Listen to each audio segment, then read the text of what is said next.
Some journeys begin with a map. Others begin with a rumor. This one began with a sentence written in the margin of a weather journal, discovered in a second-hand bookstore near the port of Valparaiso. What we found there should never be cataloged. Not because it lacks value, but because it refuses to remain found. No coordinates. No date. Only a name scratched out so many times it became illegible. That sentence would haunt Edgar Halvorsen for the rest of his life. Halvorsen was not a reckless explorer. He was not chasing glory, nor was he hunting myths. He was, by training and temperament, a man of records.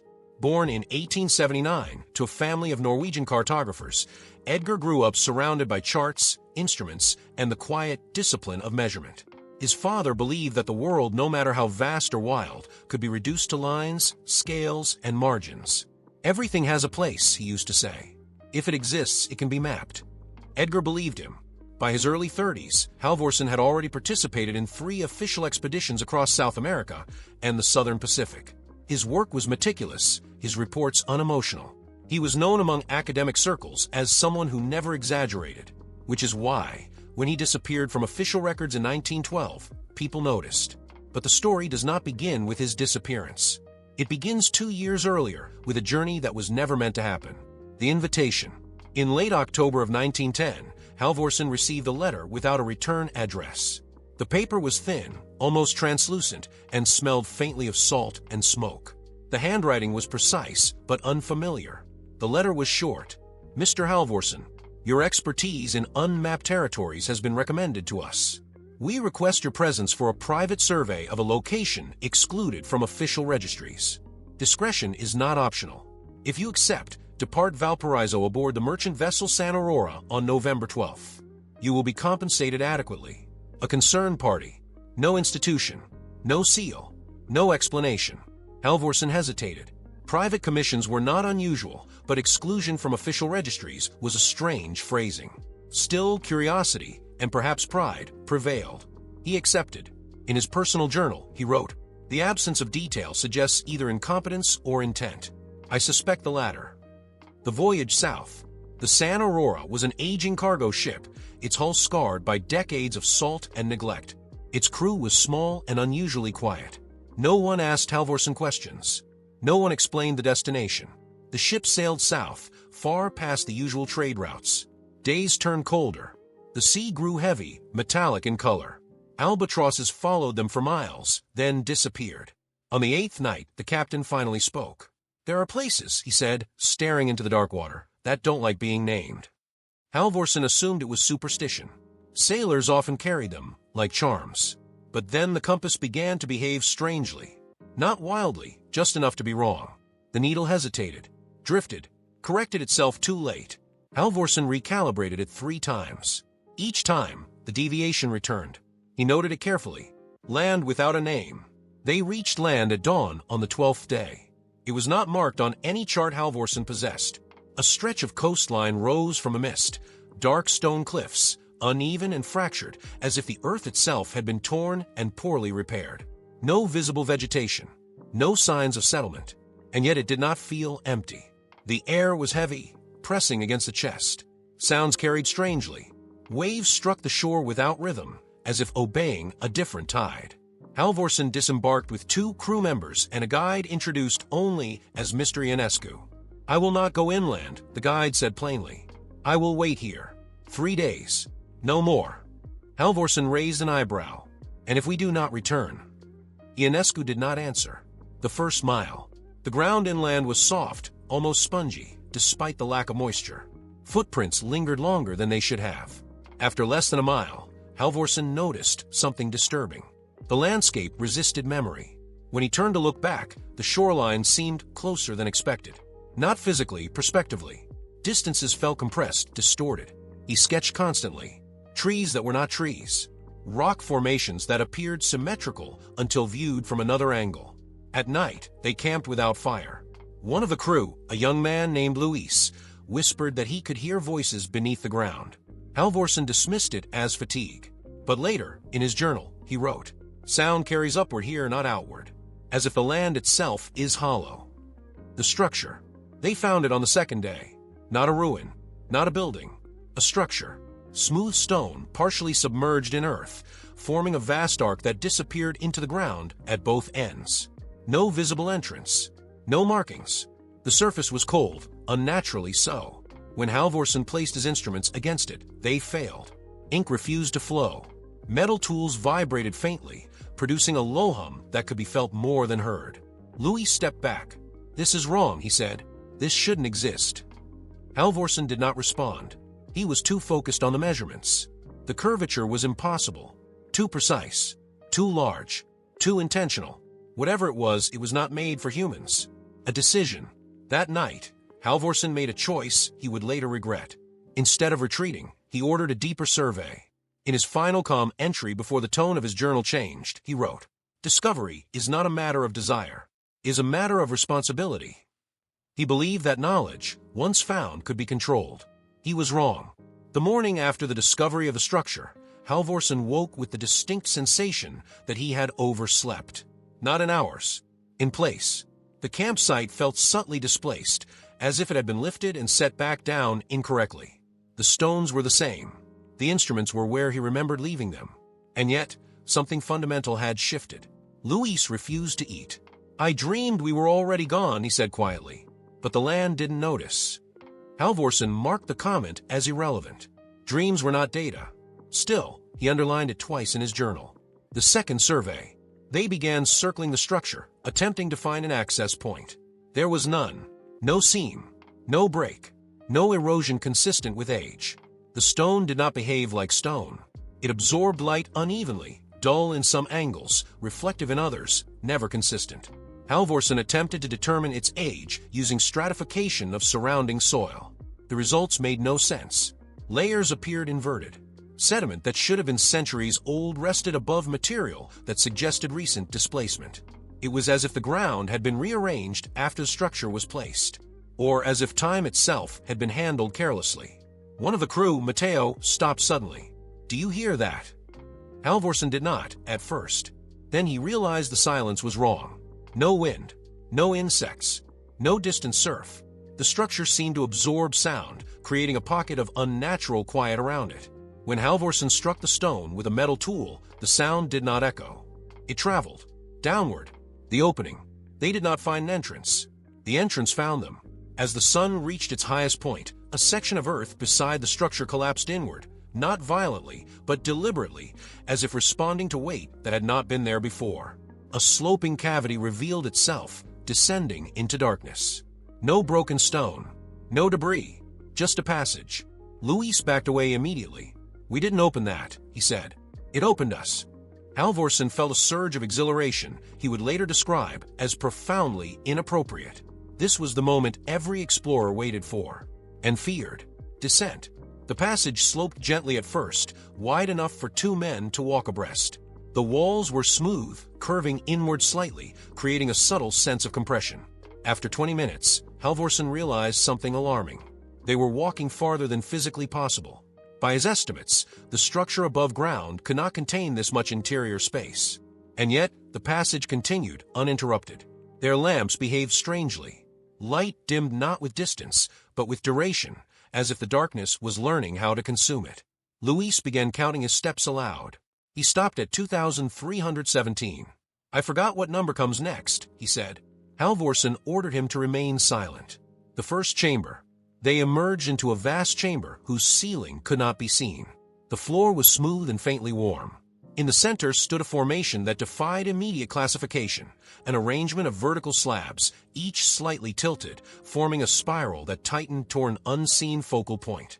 No symbols, no writing, yet Halvorsen felt an overwhelming sense of instruction.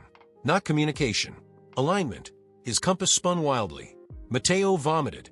Luis began to cry. Not loudly, but with the quiet, controlled sobs of someone trying not to be heard by something nearby. Halvorsen wrote later, "The space does not feel abandoned. It feels paused." The records that should not exist. Along the chamber's perimeter were recesses, niches carved into the walls. Inside them lay objects. Not artifacts in the traditional sense. No tools. No weapons. They were records. Plates of an unknown material, thin as paper, each etched with patterns that shifted when viewed directly. Looking at them produced a strange vertigo, as if the mind was being asked to process dimensions it had no vocabulary for. Halvorsen touched one. Instantly, he knew things he did not want to know. Not images, not memories, outcomes. He saw coastlines reshaped, skies dimmed, cities built where cities should never be. He felt the weight of decisions made by something that did not consider humanity relevant enough to consult. He pulled his hand away, gasping. Luis stared at him. "You saw it too," Luis whispered. "The afterward." Halvorsen did not answer. The change. From that moment on, the expedition deteriorated rapidly. Time became unreliable. Watches stopped, then resumed hours later. Hunger appeared without warning, then vanished just as suddenly. Matteo began speaking to the walls, insisting they were responding. Luis refused to go deeper, sitting at the chamber's edge and rocking gently. Halvorsen alone felt compelled to continue. Not by curiosity, by obligation. In his journal, his handwriting began to change, slanting, tightening. This place is not hidden. It is buried, and it is buried because it remembers. The second descent. Beyond the first chamber was another passage, narrower, steeper. The air grew warmer, denser. Halvorsen felt pressure behind his eyes, accompanied by a sensation he struggled to describe, like standing too close to a vast intelligence that was trying very hard not to notice him. Halfway down, they heard footsteps. Not ahead, behind. But when Halvorsen turned, there was no one there. Except the passage was longer than it had been before. Realization. At the deepest point they reached that day, Halvorsen stopped. For the first time since the journey began, fear overcame discipline. Because the architecture had changed. The curves were tighter. The angles more aggressive. The space felt less accommodating. As if the structure had decided something. He wrote the final entry of that day, in a trembling hand. This is not a place of discovery. It is a filter. And we are being evaluated. Above them, unseen mechanisms shifted. Something deep within the structure adjusted. And far above, on the surface, the land waited. Halvorsen later struggled to determine how much time passed between the second descent and the moment everything unraveled. Minutes felt like hours. Hours collapsed into moments. What remained constant was the sensation of approach. Not their approach toward something, but something's gradual willingness to acknowledge them. The deeper chamber. The passage ended abruptly. No gradual widening. No threshold. One step, and the space simply opened. They stood on a ledge overlooking a chamber so vast that Halvorsen's mind refused to assign its scale. There were no walls in the conventional sense. The boundaries of the space curved away in impossible geometries, folding inward and outward like the interior of a sphere turned inside out. At the center floated, or was suspended, a mass of interlocking planes. Not mechanical, not organic, intentional. Light emanated from it, but without a source. It illuminated without revealing. Luis fell to his knees. Matteo screamed. Halvorsen did neither. He stared, notebook forgotten, overwhelmed by a single, paralyzing realization. This was not architecture. It was function. The purpose. As they stepped closer, the sensation intensified. Thoughts slowed, then sharpened. Language frayed at the edges. Halvorsen began to understand, not through words, but through alignment, as if his mind had been rotated into the correct orientation. The structure was not a temple, not a machine, not a tomb. It was a selector, a system designed to evaluate emergent civilizations. Not on morality, not on culture, on trajectory. It measured the long arc of a species, its capacity for restraint, its relationship with knowledge, its tendency to weaponize understanding. And when a civilization reached a certain threshold, the structure activated. Not to destroy, to decide. The record they never wanted found. The plates in the upper chamber were not records of the past. They were conditional projections. Possible futures mapped according to intervention or neglect. Halvorsen understood now why touching one had been so devastating. He had not seen what would happen. He had seen what had already been calculated. The structure did not predict. It remembered outcomes that had not yet occurred. Time, within this place, was not linear. The mistake. Matteo approached the central mass. Against Halvorsen's shouted warnings, he reached out. The moment his fingers made contact, Matteo vanished. No sound, no light. One instant he was there. The next, there was only a subtle distortion in the air, like heat rising from stone. Luis began to scream. Halvorsen felt something shift, deep, deep within the structure. A process had been completed. Not a test. A confirmation. Communication. For the first time, the structure acknowledged them fully. Not through speech, through pressure. Halvorsen's thoughts were compressed, rearranged, presented back to him stripped of emotion. He felt the weight of humanity, its wars, its monuments, its endless reaching, evaluated with clinical detachment. There was no malice, only inevitability. The message, when it finally resolved into something resembling meaning, was horrifying in its simplicity. You have found this because you were meant to. Not as an honor, as a warning that had come too late. The role of the explorer. Halvorsen understood his role then. Explorers were not chosen because they were brave. They were chosen because they were precise, because they documented, because they brought knowledge back. The structure did not need to hide forever. It only needed to be hidden until the right civilization was capable of uncovering it. And humanity was now very close. The fracture. Luis tried to run. The chamber did not permit it. Paths curved back into themselves. Distances folded. Every attempt to flee returned him to the same spot, breathless and sobbing. Halvorsen felt the structure responding, not aggressively, but adaptively. It was adjusting parameters, accounting for human unpredictability. He realized with growing terror that their presence was not passive. They were feeding it data. The offer, a choice, was presented, not explicitly, but unmistakably. Halvorsen could leave, but not unchanged. Someone had to carry the memory. Someone had to ensure the structure remained undiscovered, not by erasure, but by discouragement. Maps altered, records discredited, stories dismissed as madness. A living deterrent. The alternative was unthinkable. The cost. Luis collapsed, clutching his head. I can hear it deciding, he whimpered. It's counting us. Halvorsen closed his eyes. For the first time in his career, he falsified a mental record.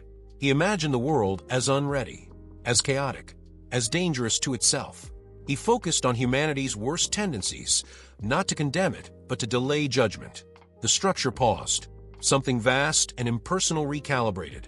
Withdrawal. The chamber began to contract, not physically but perceptually.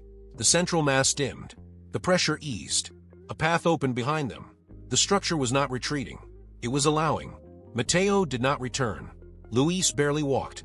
Halvorsen, carrying more than any human mind should, led them back the way they had come, though the path was no longer the same. In his journal, written later with shaking hands, he recorded, "Is not waiting to be found again, is waiting to be justified." Above, when they finally emerged into daylight, the land felt thinner, as if something essential had withdrawn beneath it. The structure was no longer visible. The opening had sealed seamlessly, leaving no trace. Ionescu was gone. So was the San Aurora. Only the sea remained. And the silence. Halvorsen never agreed on the word return, because a return implies restoration.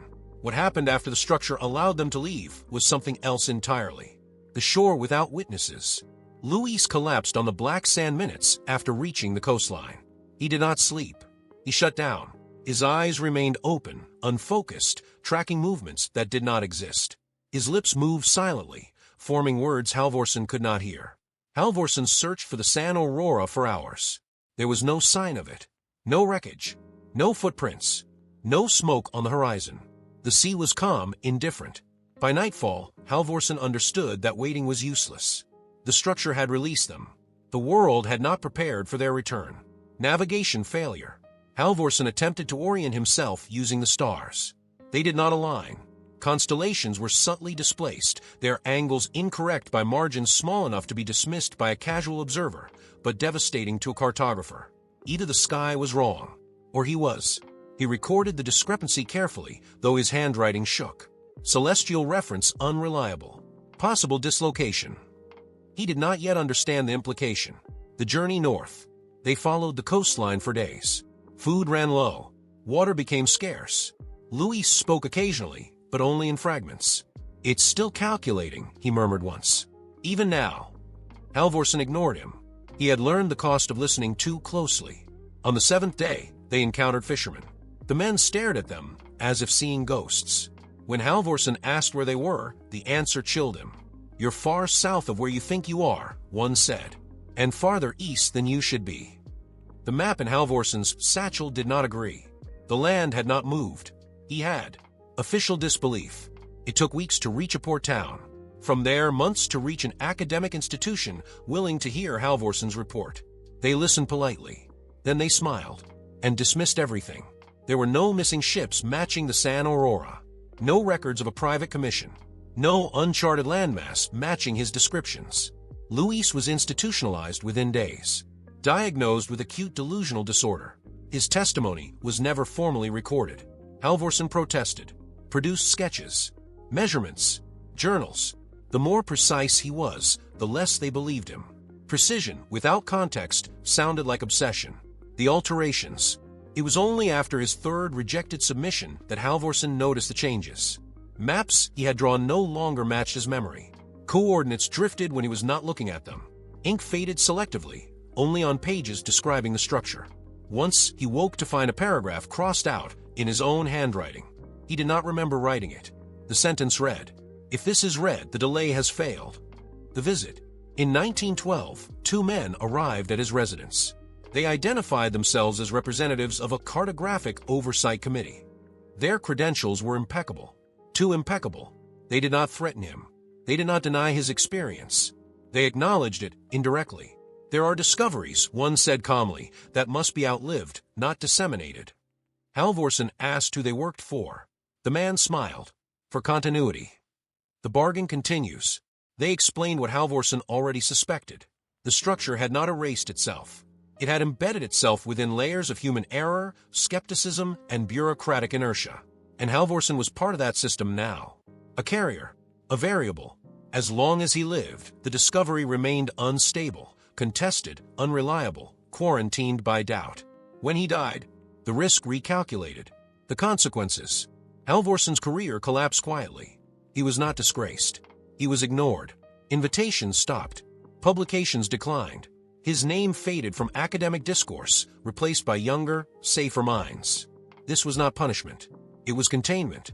Luis died in 1913. The official cause was pneumonia. Halvorsen knew better. In their final meeting, Luis gripped his arm with surprising strength. "It's not buried," he whispered. "It's distributed."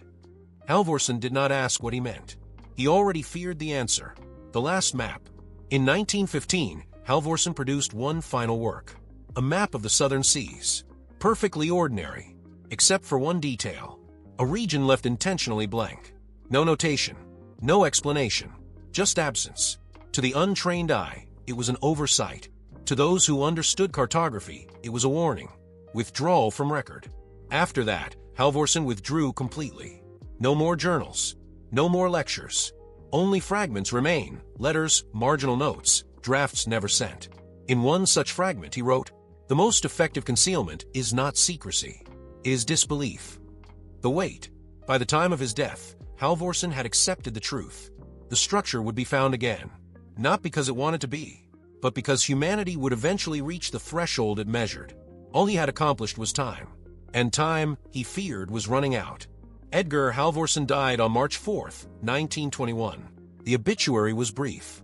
No mention of expeditions. No mention of controversy. Just a name, a date, and the quiet conclusion of a life deemed unremarkable.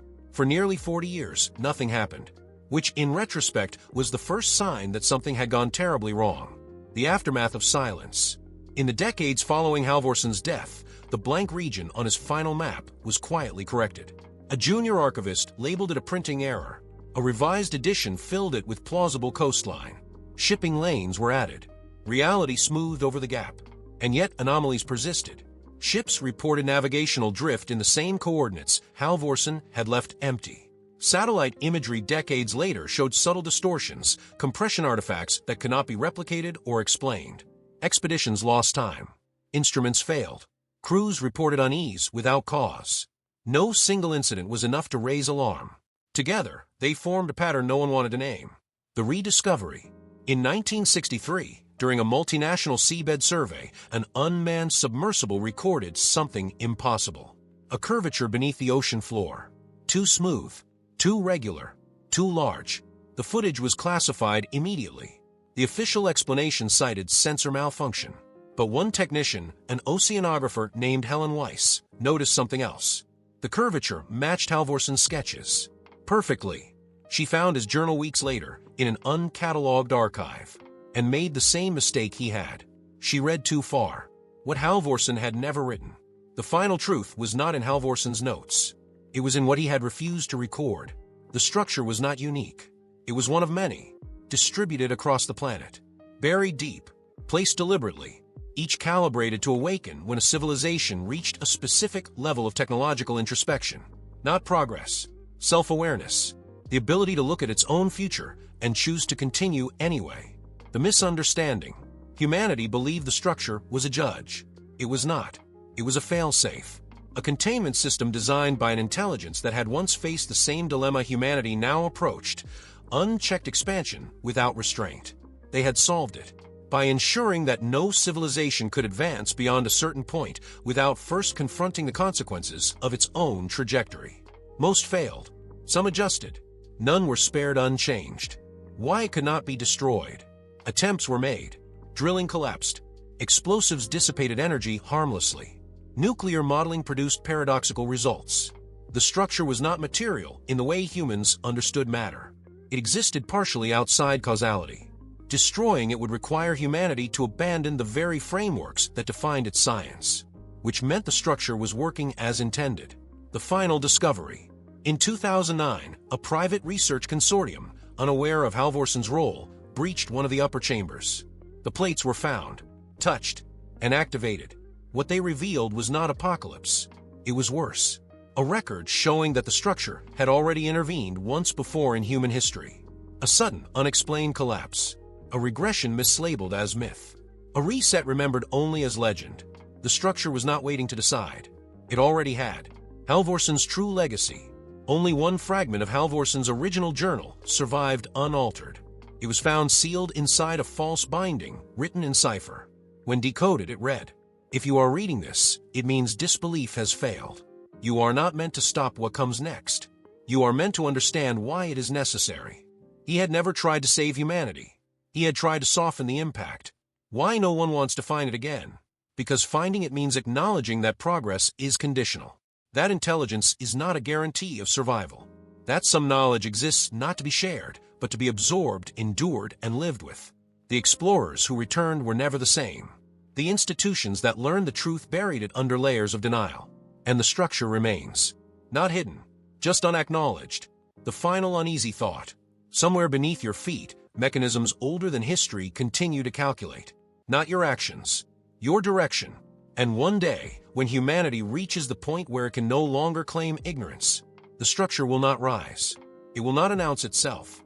It will simply stop delaying, because it was never meant to be found again. Only remembered. Too late.